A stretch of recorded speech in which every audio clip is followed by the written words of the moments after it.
प्रिय छात्रों, आपका स्वागत है आज के इस वीडियो पर। और आज के इस वीडियो में 8th ग्रेड अभ्यास पुस्तिका कक्षा 7 अध्याय 13 ठोस आकारों का चित्रण। चलिए इस पाठ का संपूर्ण आंसर देखते हैं। पहला क्वेश्चन देखिए, जालों को उपयुक्त ठोसों से मिलान कीजिए। देखिए आपको यहाँ पे जो जाला बना हुआ है ये आपका क्या है, देखिए यहाँ पे आपका पासा है। पासा में आपके देखिए 6 होते हैं, तो 6 करना है। इसके बाद आपका सिलेंडर आपका इस प्रकार से बनेगा जाल, और यहाँ पे देखिए आपका शंकु का ये हो जाएगा गोला, और ये मिलकर और आपका ये देखिए आपका त्रिभुज का ऐसे खुलेगा। तो आपको इस प्रकार से आंसर करना था। इसके बाद प्रश्नों को पढ़कर दिए गए विकल्पों में आपको सही उत्तर चुनकर लिखिए एवं सामने दिए गए घेरे को भरिए। तो देखिए पहला क्वेश्चन, निम्नलिखित में से द्विविमीय आकृति नहीं है। 4 ऑप्शन दिए हैं, आयत, त्रिभुज, गोला और आपका वृत्त। तो यहाँ पे आपको आंसर जो करना है, जो आपका देखिए द्विविमीय आपका यहाँ पे आकृति आयत, त्रिभुज और वृत्त तो है, लेकिन गोला आपका यहाँ पे 3 डायमेंशन है, यानी आपका त्रिविमीय है, और आपको सी नंबर पर आपको गोला भर देना है। इसके बाद क्वेश्चन दूसरा, निम्नलिखित में से त्रिविमीय आकार नहीं है। अब देखिए यहाँ पे आपका जो गोला है तो बिल्कुल है, शंकु है, पिरामिड है, लेकिन आपका यहाँ पे देखिए आपका जो यहाँ पे चतुर्भुज है ना, ये आपका द्विविमीय कहलाएगा। तो आपको आंसर यहाँ पे डी नंबर चतुर्भुज करना है, और आपको यहाँ पे देखिए डी में आपको गोल घेरा भी लगा देना है, भर देना है, ठीक है। तो यहाँ पे आंसर हो गया। इसके बाद क्वेश्चन तीसरा, दिए गए जाल में बनने वाली आकृति कौन सी है। तो यहाँ पे देखिए आपका जो यहाँ पे आपका जो घनाभ है, तो घनाभ आपका यहाँ पे ए नंबर में आपका दिया है, दूसरे में घन दिया है, तीसरा में वेलन और चौथे में आपका शंकु। तो देखिए आपका इसमें क्या बोल रहा है कि बनने वाली जाल में बनने वाली आकृति, तो आपको घनाभ यहाँ पे आंसर करना है और ए पे आपका गोल घेरा करना है। इसके बाद चौथा क्वेश्चन, यदि 2x2x2 विमाओं वाले 3 घनों को परस्पर सटाकर रखा जाए तो परिणामी घनाभ की आपका विमाएँ क्या होगी। अब देखिए आपका जो क्वेश्चन है इसमें आपका देखिए जब आपका 3 घन होंगे तो आपका आंसर ए क्यों से होगा, क्योंकि देखिए 3 घनों को आपका इसका लंबाई आपका जरूर बढ़ जाएगा, लेकिन चौड़ाई और ऊंचाई आपका सेम रहेगा, ठीक है। आप यहाँ पे जान सकते हैं, समझ सकते हैं। तो आपका देखिए 2 आपका 6 हो जाएगा, बाकी आपका चौड़ाई भी आपका 2 ही रहेगा और ऊंचाई। तो आंसर आपको ए नंबर में आपको 6x2 सेंटीमीटर करना है, और ए में आपको यहाँ पे देखिए गोल घेरा भी आपको लगा देना है। तो आंसर पहले लिख लीजिए, 6 सेंटीमीटर गुणे 2 सेंटीमीटर गुणे 2 सेंटीमीटर, और आप यहाँ पे गोल घेरा भी लगा दीजिए, ठीक है। चलिए इसके बाद क्वेश्चन आपका 5वां आता है, एक घनाभ में फलकों की संख्या कितनी होती है। फलक मतलब क्या होता है, आपका जो दिखता है। तो देखिए एक साइड से आपका 4 तो दिख जाएगा, लेकिन आपका उसके अपोजिट साइड भी आपका 2 होता है, तो आपका 6 टोटल हो जाएंगे। तो इसमें घनाभ में आपके 6 फलक होते हैं, तो आपको बी में गोल घेरा लगाना है। इसके बाद देखिए क्वेश्चन नंबर 6, कोई त्रिविमीय आकृतियों के चित्र बनाकर उनकी विमाएँ, लंबाई, चौड़ाई, ऊंचाई की नामांकित कीजिए, ठीक है। तो देखिए पहले तो आपका यहाँ पे बन गया त्रिविमीय, पहले तो आपका ये हो जाएगा, ठीक है। आप पहले इसे लंबाई, चौड़ाई, ऊंचाई चित्र बनाइए। और इसके अलावा देखिए आपको यहाँ पे एक आपका सिलेंडर भी है, बेलन, और आपका यहाँ पे देखिए एक आपका यहाँ पे इस प्रकार से होगा, आपका एक घन होगा। तो आप इनको जो है अच्छे तरीके से जो है चित्र बना लीजिए, और सभी को आपको ऊंचाई, लंबाई, चौड़ाई भी आपको यहाँ पे नामांकित कर देना है। इसके बाद क्वेश्चन 7वां, घन, बेलन, शंकु और पिरामिड जिसका आधार वर्ग हो के जाल या फिर नट बनाइए। तो देखिए पहला तो आपका यहाँ पे एक घनाभ हो जाएगा, ठीक है। घन पासा आपका क्या होता है, आपका एक घन होता है, तो आपको इसमें 6 होते हैं। और बेलन देखिए आपको यहाँ पे इस प्रकार खोल कर आपको बना देना, जैसे हमने पहले दिखाया था। और आपका शंकु, पिरामिड आपका इस प्रकार होगा, तो आप इसे भी यहाँ पे कर लीजिए, ठीक है। तो अब इसके बाद देखिए क्वेश्चन 8वां आपका दिया गया है, यहाँ पे आप इसे घन, बेलन पहले उसे पूरा कर लीजिए। और आपको देखिए यहाँ पे जो है ना क्वेश्चन 8वां देखिए, 1 सेंटीमीटर किनारे वाले 3 घनों को जब आपका परस्पर सटा कर रखते हुए एक घनाभ बनाया जाता है। क्या बनाते हैं, 3 घनों को। तो इस घनाभ का एक तिर्यक चित्र बनाने का प्रयास कीजिए और बताइए कि इसकी लंबाई और चौड़ाई और ऊंचाई क्या हो सकती है। तो यहाँ पे जो है इसका देखिए पहले तो आपको यहाँ पे इस प्रकार कर देना है, ठीक है। तो इनका आपका एक लंबाई और एक आपका यहाँ पे चौड़ाई हो जाएगा, और इस प्रकार से आपको घनाभ का देखिए यहाँ पे आपको जो लंबाई मिलेगा, तो आपको देखिए लंबाई तो आपको बढ़ जा रहा है तीनों का, तो तीनों का बढ़ेगा तो आपका 3 हो जाएगा। और बाकी आपका चौड़ाई देखिए, और चौड़ाई सबकी और यहाँ पे ऊंचाई बिल्कुल आपका समान होगा। तो आपको लिखना पड़ेगा घनाभ की चौड़ाई 1 सेंटीमीटर और घनाभ की ऊंचाई आपका 1 सेंटीमीटर।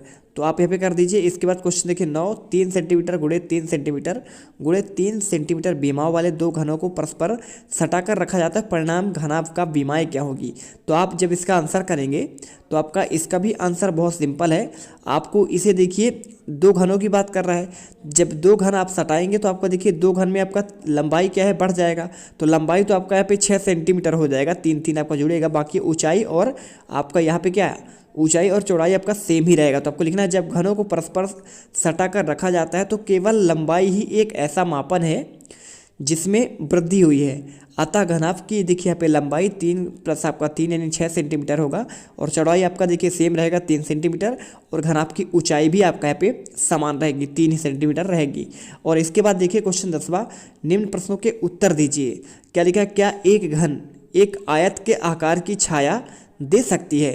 तो देखिए बताना पड़ेगा। और क्या एक घन एक षट्भुज के आकार की छाया दे सकता है। दो क्वेश्चन है, तो पहले के उत्तर में लिखिए जी हाँ, एक घन जो है एक आयत के आकार की छाया दे सकता है। इसके बाद दूसरे में आंसर लिखना है नहीं, एक घन एक षट्भुज के आकार की छाया नहीं दे सकता है। ठीक है, तो आपको यहाँ पे क्योंकि उसके में 6 फलक होते हैं, प्रत्येक ठोस के लिए 3 आपका दृश्य है। 11वें क्वेश्चन में 1 2 3, तो प्रत्येक ठोस के लिए संगत ऊपर के सामने और पार्श्व दृश्यों की पहचान करना है। तो ये क्वेश्चन भी आपका चलिए देखते हैं यहाँ पे इसका आंसर। पहले का देखिए आपका ये सामने दिया है ऊपर और आपका पार्श्व यानी पीछे। तो आपको इसमें जो है बताना है कौन सा सामने है कौन आपका यहाँ पे पार्श्व है। तो आपको देखिए यहाँ पे आपको चित्र बना देना है। सामने का आपका देखिए 3 भाग हैं, पार्श्व में आपका एक ही है और ऊपर आपका 3 दिख रहा है। और इसी प्रकार आपको जो है ना सभी के लिखने पड़ेंगे आपके। देखिए इसमें भी आपका जो है सामने देखेंगे तो आपका 3 बनेगा, तो आप 3 डिब्बा करेंगे। पार्श्व में आपका देखिए सामने आपका वो और आपका ऊपर की ओर आपका देखिए यहाँ पे आपका ये इस प्रकार बन जाएगा। ठीक है, और पीछे भी आपका यहाँ पे आपको ये 2 आकृति बनेंगे। तो आप इन्हें जो है अच्छे से कर लीजिए। ये आपके पीछे की आकृति आपका 2 दिख रहे हैं जो आप काले भाग में, और इसके बाद ऊपर आपका इसमें देखिए और ये आपका इसमें यहाँ पे आपका सामने। तो देखिए पार्श्व सामने और ऊपर आपका सभी का आकृति जो है इसी प्रकार से आपको बनाना पड़ेगा, तभी आपका उत्तर यहाँ पे देखिए सही होगा। ये आपका पार्श्व वाला भाग कहलाएगा। और इसी प्रकार आपका अगला देखिए ये आपका सामने का है, ये ऊपर का और आपका ये ऊपर का हो जाएगा। ठीक है, और ये देखिए आपका सामने का। तो आपको यहाँ पे पार्श्व वाला भाग ये बन जाएगा। इसके बाद देखिए क्वेश्चन आपका 12वां, निम्नलिखित सारणी को पूरा करना है। तो आपको देखिए यहाँ पे ये आपका चित्र दिया गया है, सबके आपके शीर्ष है, फलक है, किनारा है। तो आपको लिखना है देखिए फलक कितने हैं, तो इसमें आपके फलक 6 होते हैं और आपका इसमें देखिए कितने किनारे हैं, आपका 12 और शीर्ष आपके 8 हो जाएंगे। तो आपको यहाँ पे जो है सभी आपको इस प्रकार से देखकर इनके आंसर करना पड़ेगा, क्योंकि आप इसमें देखेंगे तो ऊपर आपका देखिए एक है, एक आपका नीचे। ठीक है, एक नीचे हो जाएगा जो फलक आपका होता है, और एक सामने इधर हो जाएगा उसके पीछे, और एक ये सामने के उसके पीछे। तो आपका टोटल आपके 6 फलक होते हैं इसमें। और इसके बाद देखिए शीर्ष क्या होता है, शीर्ष कोना, 1 कोना, 2 कोना, 3 4 ऊपर और 3 4 नीचे। तो 4 दूनी आपका 8 होगा। और यहाँ पे देखिए इसमें आपका फलक क्या होगा, यहाँ पे आपका जो आपका दिया है तो फलक आपका 4 6 हो जाएगा। और इसमें देखेंगे तो आपका 9, इसमें फलक 16 आपके किनारे और 9 आपके शीर्ष। और इसी प्रकार देखिए आपका इसमें क्या होंगे, आपके टोटल आपके 7 फलक होंगे। तो आप इसमें 7 फलक कर दीजिएगा। ठीक है, और यह देखिए आपका 7 फलक है, 15 आपके किनारे हैं और आपके 10 आपके शीर्ष हैं। तो यहाँ पे जो है आपको इस प्रकार से आंसर पूरा आपको करना है। और इसके बाद क्वेश्चन देख लीजिए आपका जो आपका नेक्स्ट आता है क्वेश्चन नंबर आपका 13वां। तो क्वेश्चन 13वां देखिए आपको कौन सा अनुप्रस्थ काट प्राप्त होता है जब आप निम्न ठोसों को क्षैतिज रूप में आप यहाँ पे रखते हैं। तो देखिए एक गेंद और एक आपका बेलनाकार पाइप है। तो उत्तर में लिखना है एक गेंद को क्षैतिज रूप में काटने पर वृत्त की अनुप्रस्थ काट प्राप्त होती है, और दूसरे में एक बेलनाकार पाइप को क्षैतिज रूप से काटने पर वृत्त का अनुप्रस्थ काट प्राप्त होता है। तो आप आंसर कर लीजिएगा।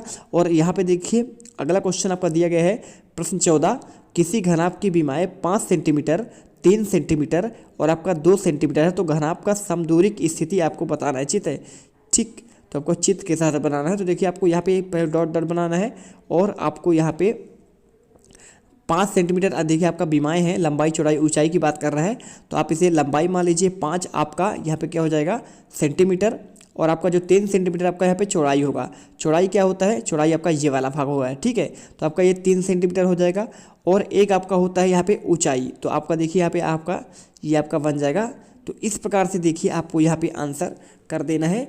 और यहाँ पे जो है अगला क्वेश्चन देखिए, नीचे दिए गए कुछ चित्र दिए गए हैं, उनमें घनों की संख्या आपको ज्ञात करना है। अब घन की संख्या कैसे ज्ञात करेंगे, ये भी आपका सिंपल है। देखिए इसमें आपका जो है एक आप गिली डॉट गिनिएगा, इनमें कितने आपके घन है चित्र बने हैं। तो आपका टोटल जब गिनेंगे तो 4 आपका इधर, 4 उधर, 4 3 12 और 12 का आपका उधर हो जाएगा नीचे वाले में, तो 12 दूने आपका 24। तो टोटल आपके इसमें आकृति फर्स्ट में 24 आपके घन है, ठीक है।